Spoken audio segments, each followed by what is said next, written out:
皆さんこんにちは。今週は本棚紹介第3弾として私がこれまで読んできた小説やエッセイを集めた文芸コーナーの本たちをご紹介していきます。先週の実用書編とはまたガラッと雰囲気が変わって私の好きの原点がギュッと詰まったまさに私の本棚の中核と言っていいくらい大切な本たちです。先週の動画と合わせてぜひご覧いただけると嬉しいです。それでは早速始めていきましょう。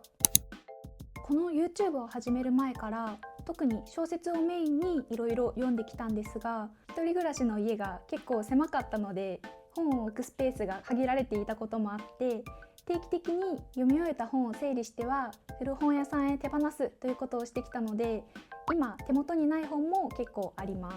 そんな中で過去に一度手放したんですけど、どうしても忘れられなくて買い直した私がこれまでもそしてこの先もきっと一番大好きなこの一冊からご紹介をします。それがこちら、梨木かほさんの西の魔女が死んだです。読んだことがある方も多いんじゃないかなと思います。大まかなあらすじとしては、学校へ行けなくなってしまった中学生の女の子舞が大自然に囲まれた田舎のお家に住む西の魔女と呼ばれるおばあちゃんの家でしばらく暮らすことになるという話です。そこで自然に触れながら規則正しい生活を送ったり魔女修行を積んでいくことで傷ついた舞の心が少しずつ自分を取り戻していく過程が描かれています。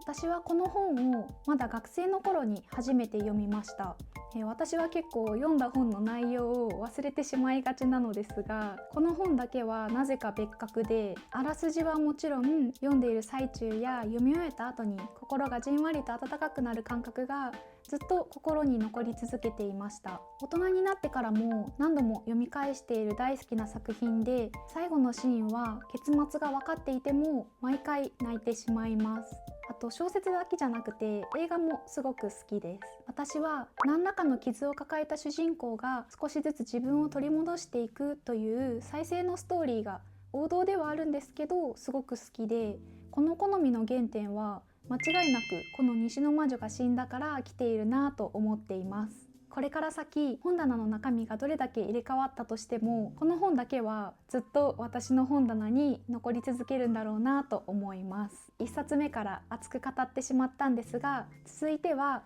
今の読書好きな私の原点ともいえる原田マハさんの本に移りたいと思います。今はマハさんの本は全て手放さずに取っておこうっていうマイルールを決めているくらい大好きな作家さんです。ただ好きになったきっかけっていうのは本当に偶然で、本屋さんも覚えてるんですけど、有楽町の東京交通会館にある三省堂書店で本を選んでいる時になんとなくこのモネの足跡の想定に惹かれてパケ買いのような感じで手にしたのが始まりでした。これは物語ではなくてモネの軌跡だったりマハさんとモネの絵の関わりを語った解説本のようなものなんですが、読んでみるとマハさんの視点で描かれるモネがとっても魅力的で、この本の中で取り上げられていたジベルニーの食卓も読んでみたくなってすぐに買って読みました。でもうそこから完全にマハさんの美術小説の沼にはまってしまって、さらにゴッホの足跡や楽園のカンバス、暗幕のゲルニカ、タユタエドも沈まず、常設展示室、デトロイト美術館の奇跡、モダン、あなたは誰かの大切な人と、気づけばこんなにたくさん美術小説が集まっていました。実は最近も高円寺の本屋さん巡りをした時にまだ読んだことがなかったあの絵の前でという本を見つけて購入したので、これも読むのをすごく楽しみにしています。マハさんの美術小説はアートの知識がなくても物語としてすごく引き込まれますし、読んだ後に本物のアートを見に行きたいなって思わせてくれるところが本当に素敵だなと思っています。でマハさんは美術関連の小説以外にもたくさん有名な本があると思うんですが、それも私は同じくらい大好きです。でマハさんのデビュー作である「カフーを待ちわびて」や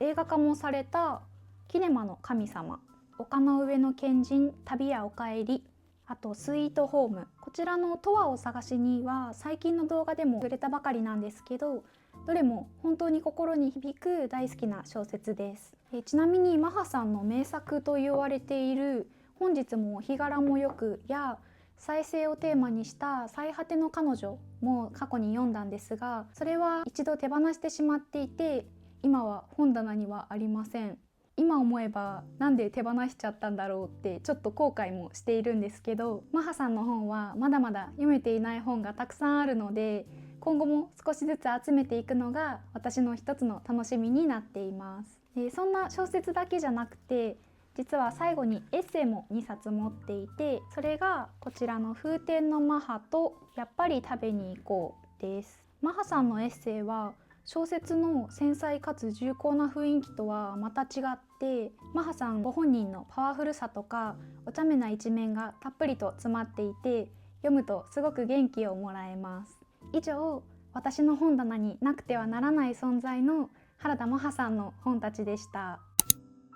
続いてはまだまだたくさん読みたい本がある原田ひかさんの本をご紹介します。原田ひかさんの本は私の中でとにかくすごく読みやすい本っていうイメージがあります。仕事とかでちょっと疲れている夜でもページを開くとすっと無理なく物語の世界に入らせてくれる感じがします。ひかさんが描く物語は人の心の暗い部分っていうのもしっかり描かれているのに、なぜか受ける印象は芯がありつつもとても柔らかくて、いつも読み終えた後は優しい気持ちになれるし、すごく心地の良い満腹感をいただける感じが大好きです。まずはこちらのランチ酒、今日も満腹。このランチ酒シリーズが本当に大好きで、これはシリーズの3作目になります。1作目のランチ酒と2作目のランチ酒おかわり日和もすでに読み終わっているんですが、それは過去に手放してしまっています。ちなみに以前動画のコメントで朝酒っていう本も出ていて面白いですよっていう風に教えていただいて、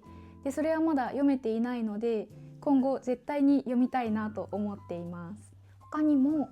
ちらの古本食堂、ギリギリその復習お預かりします、老人ホテル、東京ロンダリングを持っています。あとベストセラーになった3000円の使い方も当時読みました。原田ひかさんの本も今後は手放さずに自分の本棚に集めていきたいなと思っています。続いてはガラッと気分を変えてエッセイのコーナーに移りたいと思います。エッセイの中でも特に大好きなのがこちらの増田美里さんです。一時期よく買って読んでいた作家さんで、ミリさんの文章って読んでいると自分も自然と肩の力が抜けるというか、ほのぼのっていう言葉が本当にぴったりな気がしています。何事も周りに合わせるのではなくて、自分のペースで楽しめばいいんだなって思わせてくれるところがすごく好きです。今本棚にあるのはこちらのお茶の時間と今日のおやつは何にしようの2冊だけなんですが、増田美里さんの本で最初に買ったのが本屋さんで目に留まった47都道府県女一人で行ってみようっていう本で、それがすごく気に入って、その後美しいものを見に行くツアー一人参加とかマリコうまくいくよも読んでいました。特に47都道府県女一人で行ってみようの中で、旅行に来たからって必ずその土地の名物を食べに行かなくてもいいみたいな内容が確か書かれていて、当時の私には結構目から鱗な考え方で、自分なりの楽しみ方を見つければいいんだなと心が軽くなったのを今でも覚えています。そしてほっこり気楽に読めるエッセイとしてこちらの牟礼陽子さんのぬるい生活も持っています。内容としてはもう少し年齢が上がってから読んだ方がより深く心に刺さったのかもなと思いつつ、そんなに頑張らなくてもいいんだっていう風に思わせてくれて、くすっと笑えるような気楽に読める素敵なエッセイでした。これは今回手放そうかなと思っている一冊ではあるんですが、読んで本当に良かったなと思っています。ミリさんの本もムレさんの本も忙しくて悩みの多い毎日の中で優しく気持ちを緩めてくれるエッセイだなと思っています。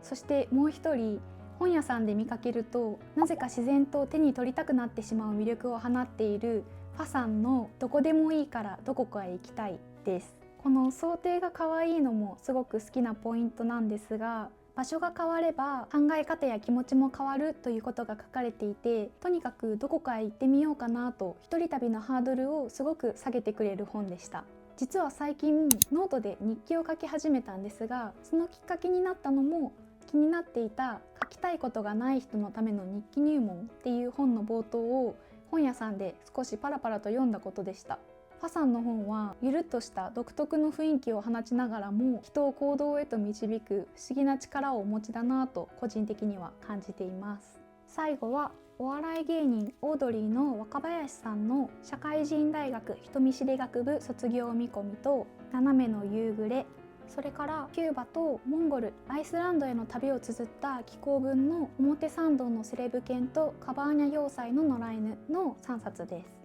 若林さんのエッセイは視点が独特すぎて全く共感できないこともあれば、いろんな経験を積まれているからこそ出てくるような今後も胸に留めておきたい考え方や言葉に出会うこともあるのが魅力だなと思っています。私はこの本の中の書籍化しますと下記の一生というお話が定期的に読み返したいぐらい好きです。で、初の小説となる青天も読んでみたいなと気になっています。というわけで今回は私の本棚のまさに中核と言える大好きな小説たちと気持ちを緩めてくれるようなエッセイをご紹介してきました。動画がかなり長くなりそうなので本棚紹介第3弾は一旦今週はここまでにさせていただいて、次回後編として続きをお届けしようと思っています。後編では皆さんもきっと大好きなカフェやお店が舞台のほっこりする小説たちや、私が感情を揺さぶられたよりディープなラインナップをたくさんご紹介する予定です。ぜひ後編も楽しみに待っていただけると嬉しいです。それではまた次回の動画でお会いしましょう。最後まで見てくださった方ありがとうございます。バイバーイ。